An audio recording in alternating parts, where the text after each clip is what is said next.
Welcome to Mindful Movement with Naya, a podcast about all things mind-body connection. I'm Naya Calmels, nationally certified Pilates teacher, yoga teacher, integrative movement specialist, and owner of Mindful Movement. This podcast is meant to educate, elevate, and inspire anyone interested in feeling and moving better. I'm so glad that you're here. Let's get started. Hello, and welcome to the Mindful Movement with Naya podcast. Today, I'm so excited to have our guest, Valen Keefer. She is a patient advocate and author. She is doing amazing work with people who have been diagnosed with polycystic kidney disease, and she is a transplant recipient herself. She also has dealt with She has also dealt with scoliosis and epilepsy. Throughout her life, she has dealt with so much physical and emotional trauma, yet maintains a super positive attitude and genuine resilience. I'm so grateful to have her on the show today, and I'm going to let Valen share more of the work that she's doing and just show you what a shining light she is in this world. Thank you so much. It's great to be here today with you, and I appreciate the opportunity to share this meaningful conversation. And I'll kick things off just a little bit about when my health journey started, which was when I was diagnosed with polycystic kidney disease at the age of 10. And I inherited that from my mother's side of the family, which goes back as far as 6 generations that we could trace back. And so it's deeply impacted our family. And I wound up having a really severe case of it where I was in and out of the hospital a lot through middle school and high school. And then I spent about 8 months in the hospital at 18 and 19. And that's when I wound up, they removed my kidneys, was on dialysis, and needed a life-saving kidney transplant to survive. And I was fortunate to have a good friend of the family, Sally, step forward and donate her kidney. And what's incredible is I'm now sitting here today, 21 years later, with that same kidney doing great, which is really a miracle. After my kidney transplant, I was in my early 20s and just really wanted to be able to give back, and thought of everything that I went through, and that I didn't want anyone else to have to go through this journey feeling alone and kind of without resources and sort of lost and no visual representation of hope like I did. And I really dove into being a patient advocate, and it's been a beautiful journey now of 20 years of sharing my story and helping to create resources to help others going through something similar. I did really well for like 14 years after my kidney transplant. There's, of course, maintenance with any health issues. So I take 20 pills a day and get monthly labs and see specialists often, but I was in really good, stable health overall. And then I got really sick again in my mid-30s and wound up needing a second transplant, and this time a liver. So that was really devastating for our family. And I went through a second transplant and was fortunate that 5 years ago, I received a new liver. So I sit here today now, 21 years post-kidney transplant, 5 years post-liver transplant, and just amazing to have 2 second chances at life. But outside of all of those issues in regards to transplant, I also have epilepsy. And then why we're here today to share a conversation is about scoliosis, which has also deeply impacted my life. Absolutely. And it's amazing to me that you're here right now, able to sit at the moment, right? and share a bit. By the way, Valen, I'm standing right now because I don't want to sit because of my own back. So I'm glad that you can at least sit comfortably right now to share a bit about your journey. And you had shared a little bit that you had herniated discs as well. Is that because of the scoliosis, or is that yet another issue in and of itself? That stems, I think, from scoliosis and the years of having Harrington rods in my back. So I was diagnosed with scoliosis when I was in middle school and wound up having a really severe S curve that was too far gone for a brace. And when I was in 8th grade, I had 2 Harrington rods placed from T3 to L2. So I have only 4 discs below those rods, and one herniated when I right around turning 30 years old, and the other 2 are bulged, and they're all have really been greatly impacted, I think, just from all of these years of rods being in place and those discs really taking all of the stress and movement. But I did so well after my scoliosis surgery when I was a kid. It was a long 6-month recovery, but I had no pain, not like a twinge, nothing until my disc herniated when I was 30. And then it's been just really an incredibly exhaustive journey since then, and around 10 years now dealing with chronic pain. Wow. And you are no stranger to being a medical patient. And it sounds from what I've heard from some of the other podcasts you've done and articles you've written that you have a great relationship with your medical team for your transplant. How is it having chronic back pain and specifically the herniated disc? Do you have a care team for that? What's been your experience? Well, I think it was, I had wonderful care when I was back in Pennsylvania where I grew up. The surgeon that did my surgery and cared for me the whole time being there, he was very supportive and empathetic and an incredible surgeon and doctor. But since moving out to the West Coast, I have really struggled to find another doctor that compared to him. I don't know if I was just really lucky or what, but I think it's been challenging for me to find a doctor that I can really connect with and that has a lot of empathy in regards to pain and what I'm going through. I think it's a very complex thing to go through.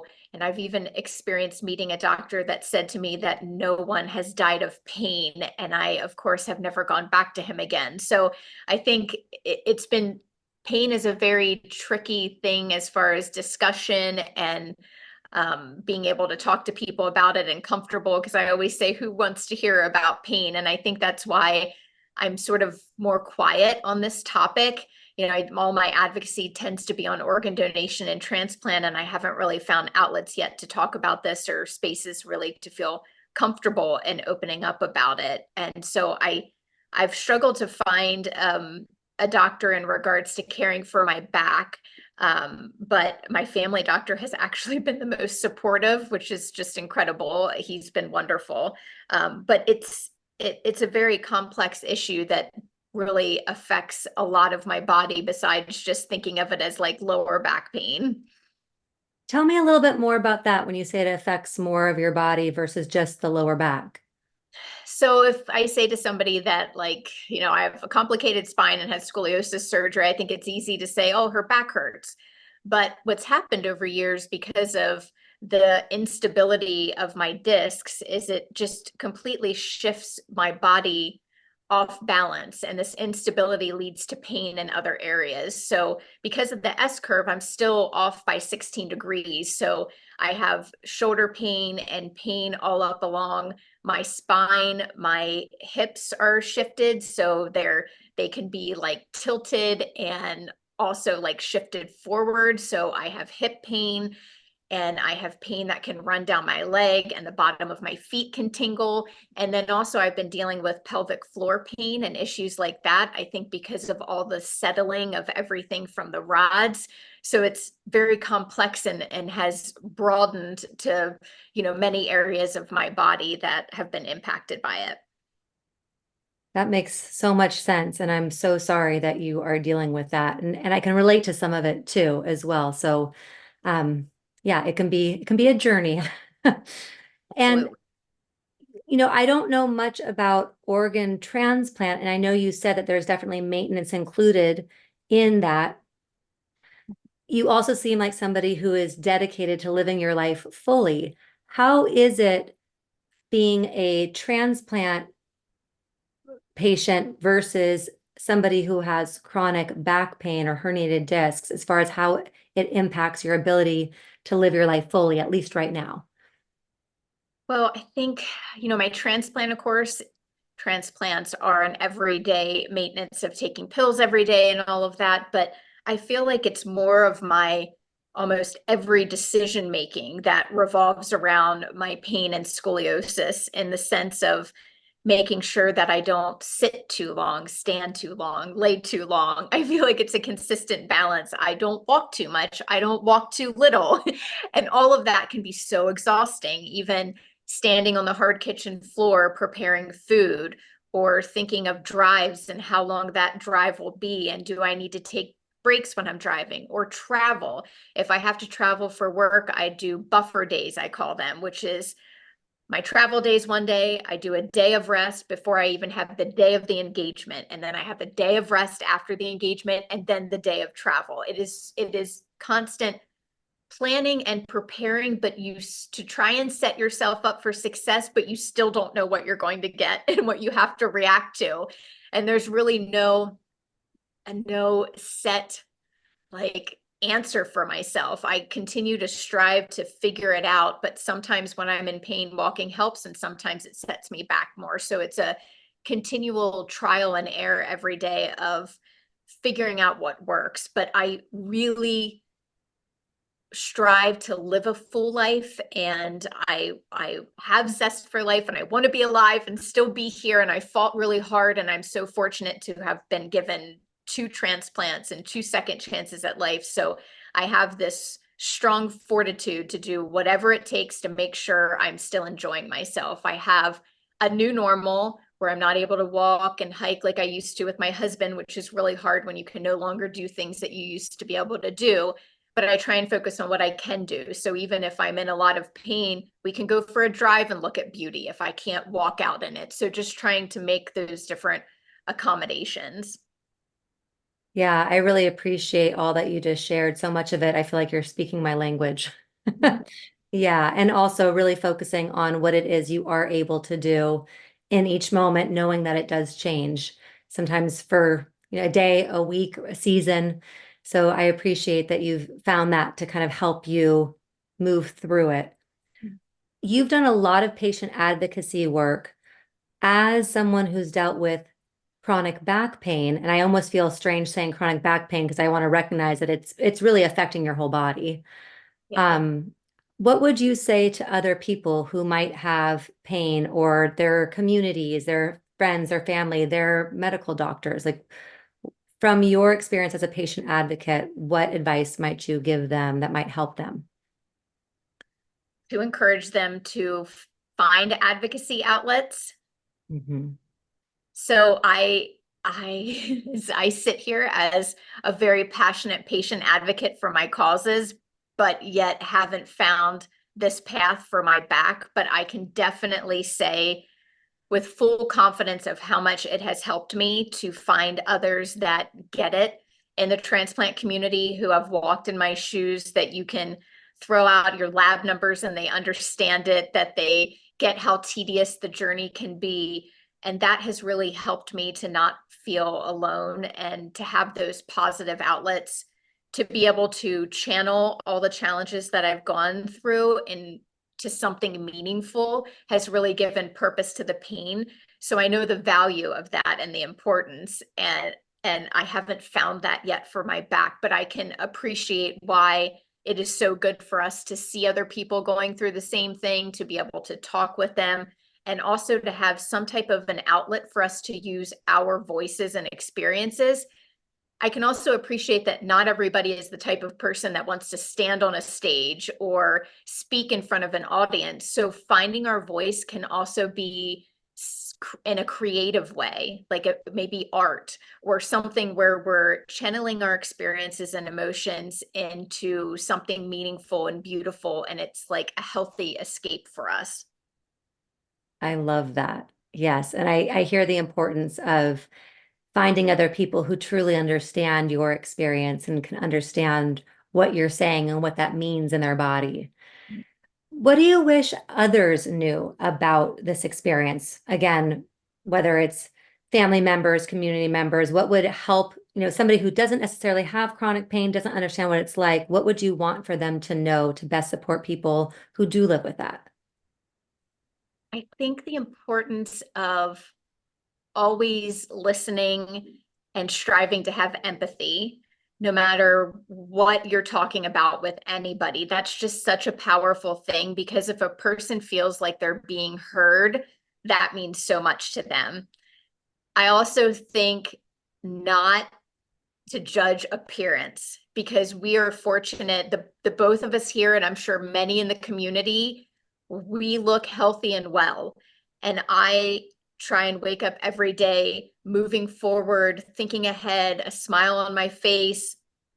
But that may not be how I feel inside and what's going on physically and mentally. So I think just understanding that just because someone looks well doesn't mean that they're doing well or feel well, I think is important for us to take into consideration, because I get a lot of times, so you had a transplant, and they're like, so you're good now, or you look great. And those are, I understand the sentiments, and it's wonderful that that they say that, but it could be a different story on the inside. So I think just listening, having empathy, and also knowing that appearances don't equal how somebody's feeling. Yes, I absolutely appreciate you sharing that. I injured my own back at 25 years old, and I was the healthiest I'd ever been in my life right up until that injury. And I distinctly remember trying to walk again and people judging, seeing a 25-year-old that looks healthy and wondering why it took her so long to cross the street.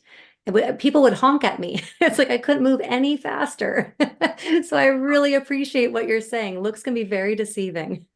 Absolutely. That's horrible. And I can totally relate to how that must have felt. And I think even social media is really hard. So even if it's not just the appearance, it's seeing what people are doing. Like for instance, if you see that I traveled and went on a work trip, that doesn't mean I feel well. That means I am determined to continue to do what I love, and I'm fighting for it, because the accommodations and the things that I have to do in order to be able to be there for the experiences that I want to experience in life takes so much more work than a healthy person. It's hard to visually see that. And then we also don't always want to express that because it's hard to talk about pain and feel like it's going to be received well. Yeah, I think most people generally want to look normal, so to speak, whatever that is. So I can relate to that as well. Yeah. What have you found to be helpful as far as pain management or getting more movement through your body? Any modalities or anything that you found to at least provide some relief, even if it's temporary?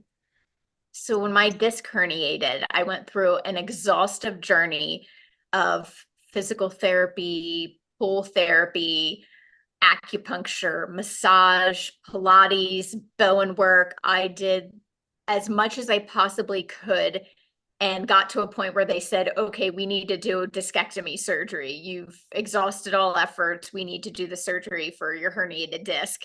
So did the surgery, and then wound up having a spinal fluid leak after they did the discectomy, which went to a longer recovery, which healing wasn't as well then. And it improved, I guess, the discectomy, but it didn't improve my pain.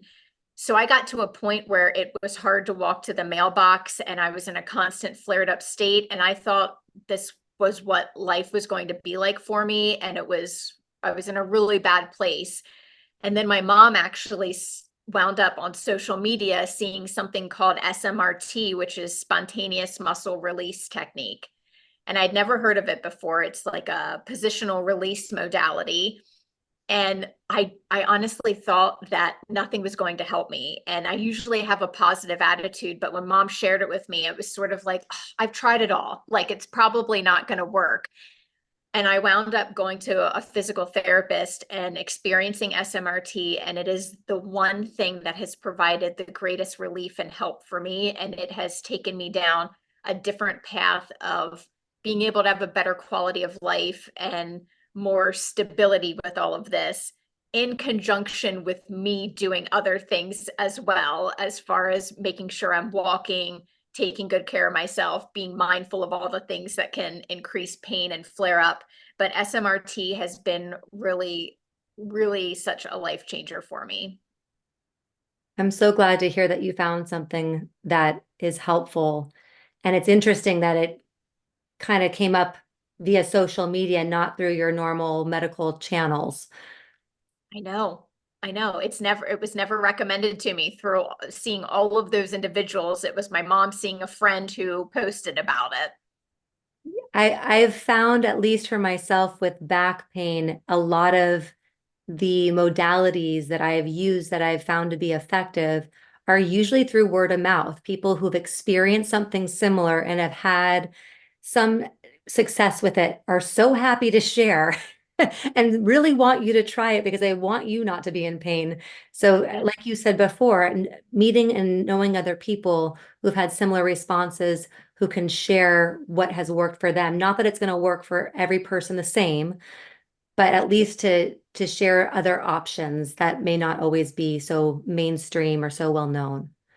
I think that's very important. And this taught me to never lose hope in regards to it. And everybody does respond differently. And to understand that and not give up if you try something and say, well, it worked for them, but it didn't work for me, because my friends swore by acupuncture and that just wound up not being positive for me. But then I tried SMRT and it was just the greatest relief and help for me. I'm so glad to hear that. Thank you. What would you say to people who want to live a full and healthy life, regardless of what state they might be in? When I look at your own journey, I am so inspired by your positive mindset and by all the things that you've been able to achieve despite numerous health challenges. How do you do it, and what would you recommend to others to help find their way? Oh, goodness. I think my greatest thing that has helped me is to focus on forward motion and purpose, and always something to drive me to continue to move forward in the sense of physically and mentally. That has been the biggest thing of becoming a patient advocate and having that purpose of using my personal experiences to help other people has really been a driving force that fuels me every day, of like a reason for all I've gone through. And I can turn this into something meaningful. I can create resources for other people. That has been really impactful and helped me. Of course, the circle of support that I have has been incredible. I am not great at asking for help, but it really is important that we do that. I think that's really been helpful for me. And I think finding a healthy escape is really good, because pain is really exhausting and it can impact us emotionally. So to have something that gives us a little bit of joy and an escape if possible, which for me, that's nature. If I can just get out and breathe fresh air, it can just help me get away from everything when I'm in the thick of it. And I think also thinking, advocating for ourselves has been a huge thing in my journey of learning to speak up, find the right team, and we know our bodies best. So we know if something's going on, and if someone's not listening to us, then it's important for us to trust our gut. I've experienced that multiple times on my journey.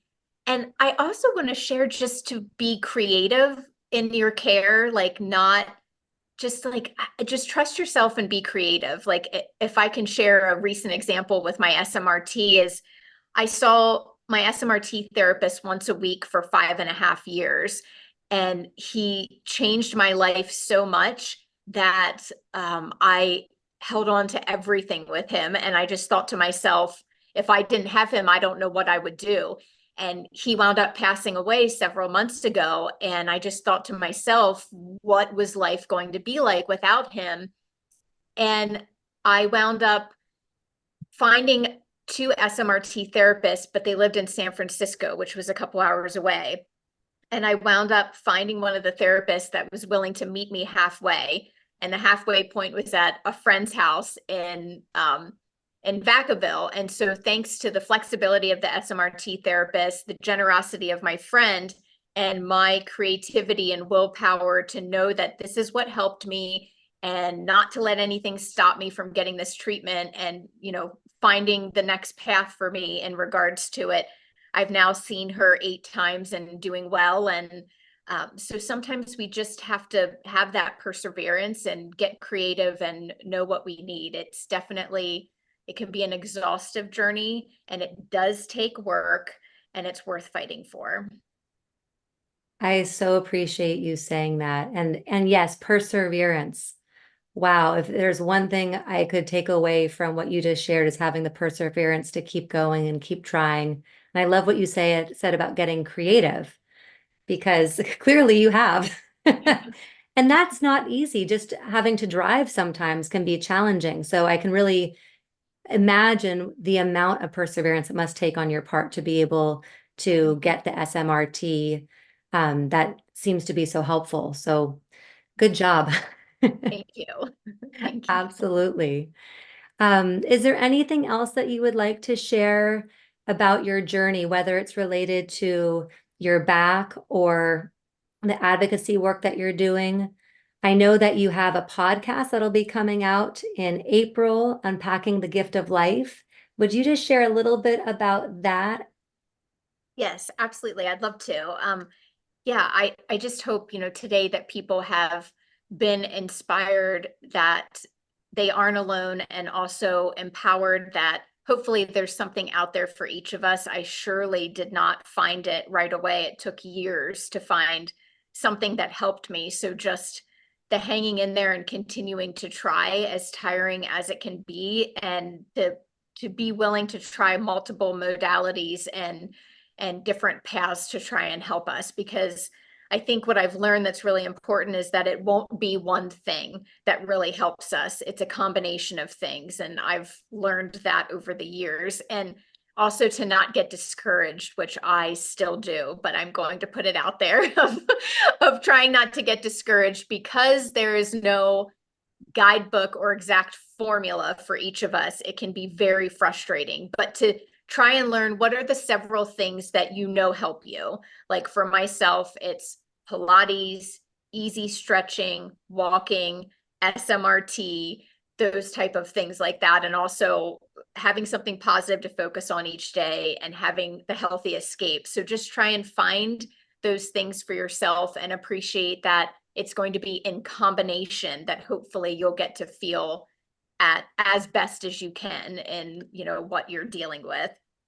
And as far as personal advocacy, there is a lot of really wonderful things going on that I'm fortunate to be involved in the kidney disease and organ donation communities. And the most recent is that I'm just launched a podcast that I'm a co-host of, titled Unpacking the Gift of Life, which I'm really excited about. The first episode will come out the beginning of April, and I welcome everybody to go to my website to learn more. It will be focused on the emotional wellness journey of kidney disease and transplant, and really focusing on the impact of our emotions dealing with this lifelong journey, focusing on the importance of mental wellness, and really having authentic conversations and giving a space for people to come to where they don't feel alone and they can hear topics discussed that aren't commonly talked about in our community, like family planning and things like that. So I'm excited about it, and everybody